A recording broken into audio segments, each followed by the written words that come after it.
നീ എങ്ങനെ ഉണ്ടായത്? ഉമ്മാന്റെ അടുത്തൊരു പള്ളി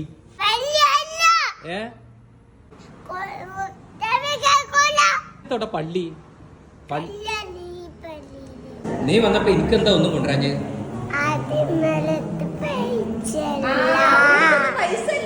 ഇമ്മാന്റെ അടുത്ത് പൈസ ഇല്ലേ? ആദ്യം നിന്റെ അടുത്ത് പൈസ ഇല്ലേ? എന്നാ പിന്നെ വിറ്റൂടെ? എന്താ ഇവിടെ ആ ചങ്ങായിക്കളെ വിൽക്കുന്ന വരെ നമ്മുടെ പൈസ പോലെ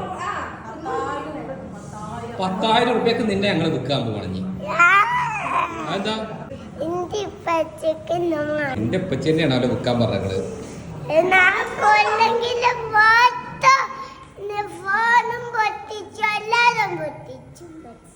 എങ്ങനെ വിറ്റാലോ?